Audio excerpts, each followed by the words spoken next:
Hey everybody, it's Never, and I've been camping Poundfist off and on for about 40 collective hours, and I'm tired, and fatigue has started to set in, and after a while, you start to go a little crazy.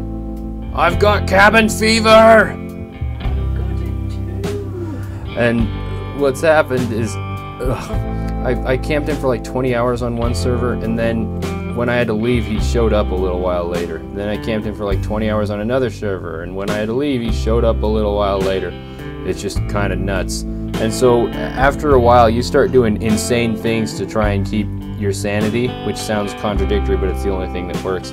And so I was watching Red versus Blue, and I got to that part where Sarge makes up his own words to the Battle Hymn of the Republic, and I thought, well, that's funny. And so I got so crazy that I actually, I wrote a whole verse to that about camping Poundfist. And I'm going to sing that for you now. I hope you love it. I've been camping for the Grondland Mountain for hours without end. I've been dozing at the keyboard till the table hits my head. Oh, the RNG, I can't believe it's kept me here so long. Oh, why won't Poundfist spawn? Glory, glory to the red team. Glory, glory to the red team. Glory, glory to the red team. The red team marches on and on and on and on till Poundfist spawns, which will probably never happen. And I was dueling people and I beat them, so that's great. Anyway, before I waste more time, I did actually have something I wanted to talk about, because it's one of the few things I can talk about while I'm sitting here waiting for Poundfist, which everybody's gone from here. Oh no, they're over there. Okay, if you see everybody starting to converge on one point, it might mean that he's there, but might not. So, macros. I was talking about macros a long while ago, and I want to talk about them some more, show you some more stuff you can do. I got a test macro here. I've put it on an action button. So one thing you can do, you always want to start with show tooltip if it's going to be a macro that does an actual ability, so that it can show the ability. I demonstrated that in my earlier video. And you can type in the name of the ability here, or you can just leave it alone and it'll grab the first ability in the series. So you can use TAR to target stuff, and then you can set some conditions, and conditions are what we're going to be talking about. So one of the important conditions is on the line for cast. Cast does stuff, so I can put cast Moonfire. You know, I turn this on so that changes. This is now a Moonfire button, so I can Moonfire that raptor if I wanted to.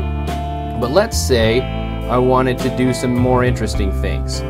So if I wanted to cast Moonfire only if the target is an enemy, then I would put in brackets the word harm. Cast harm Moonfire, and then since we're going to have some more stuff in there, you want a semicolon at the end of it. What this does is this will cast Moonfire only if it's a harmful thing. So if I take this, if I hover over, if I target this, it's a harmful target, so now it knows to cast Moonfire. After that, if I then just put rejuvenation,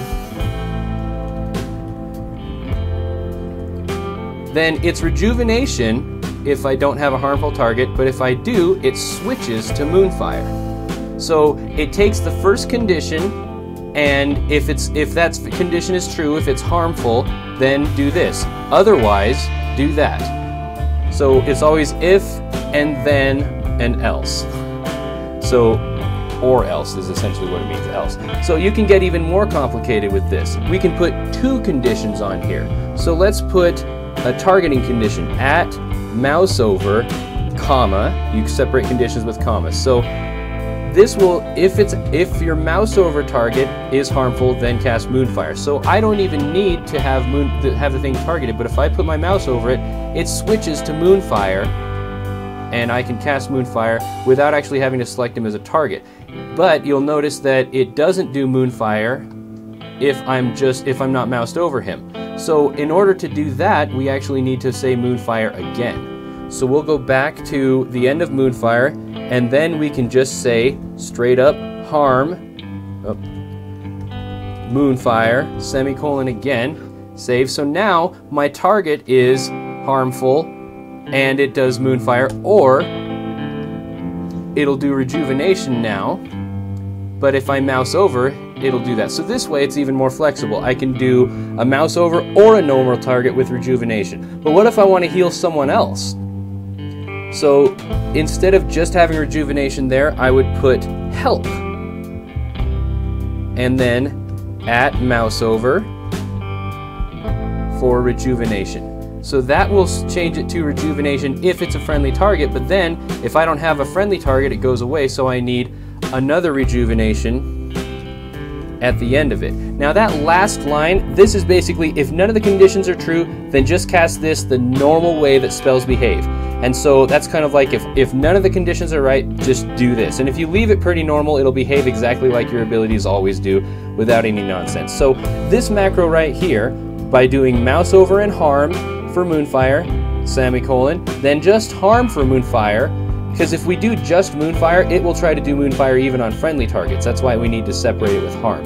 And then for Rejuvenation, we do help and mouse over. In the order that you specify multiple conditions doesn't matter. And then it's for Rejuvenation, and then another Rejuvenation at the end. So I can mouse over for Rejuvenation and do it by mouse over and put it on that dude. See how it's on him? Isn't that great? It's on me too, which is kind of a cool thing about Rejuvenation. So it gives you a lot of options. It's a thing for Feral. If you're cat spec, then whenever you cast Rejuvenation or something on someone else, it also casts it on you, which is really cool. Or you can do mouse overs for Moonfire, or I can have him targeted and Moonfire, or hover over and switch it to Rejuvenation if I were to move Rejuvenation up a little bit. And so this is where it gets a little more complex with the order. I can take this section of it and move it up to after the mouse over for Moonfire.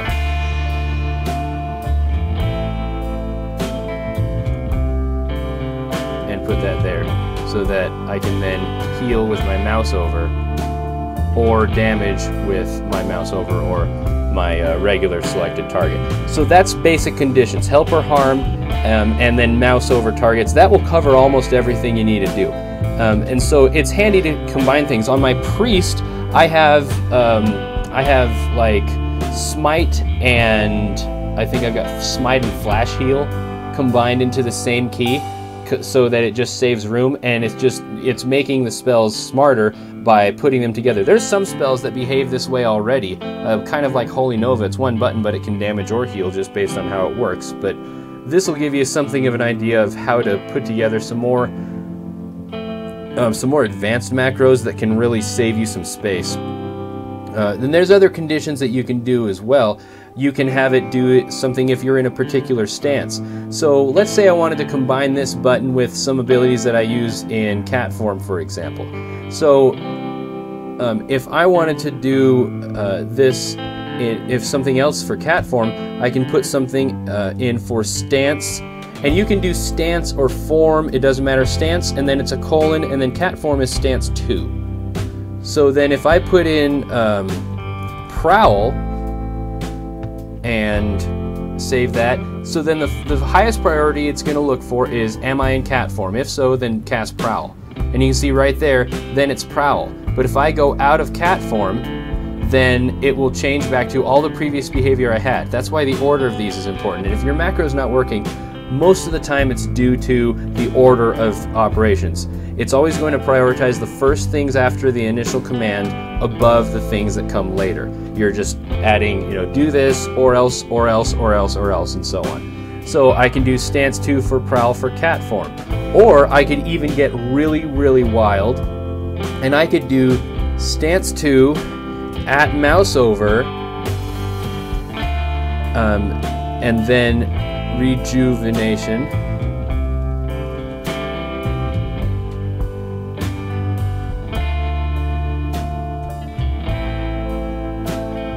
And then another stance 2 for prowl. And so then what this will do is, if I go into cat form, oh hang on, I got another, I got something wrong in there. Stance 2 at mouse over, rejuvenation.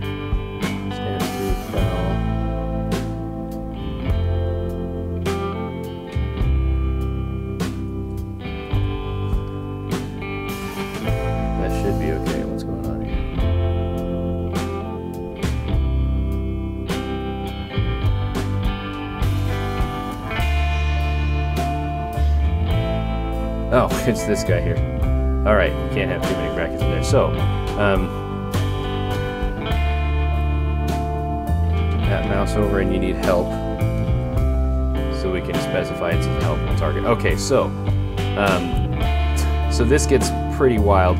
So if we're in cat form and we have a mouse over target, cast Rejuvenation, which you can cast in cat form in Warlords of Draenor, which is kind of silly OP. And then if you don't have a mouse over target, then just cast Prowl. And then it's got all the same behavior we had before for when you're not in cat form. This can get really wild, up to 255 characters, and that's why they allow so many for this.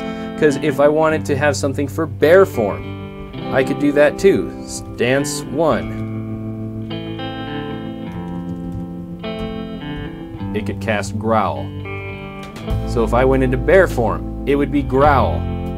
And I could put mouse over Rejuvenation along with that as well. Or you could even just have the mouse over Rejuvenation thing be the very first thing in the entire macro, because it takes precedence over everything else, and then cascade it down. So I think that you kind of get the idea of how this works, and if you have any questions about some of these basic conditional macros, then leave a comment below. I'd be happy to answer them or even show examples. Some of the spells I use on my druid get fairly complex with how certain things work. But I've separated them out so I actually have a full different action bar set with my animal forms versus my caster stuff, just because I like to have two sets of icons. But it is possible to have separate stance conditional actions for each different form versus and heal versus harm if you can fit it all inside of one macro. And that was another thing I ran into, is I was making macros that were too long and I couldn't fit all the information I needed into one. So, like, here's an example, my Wild Charge macro.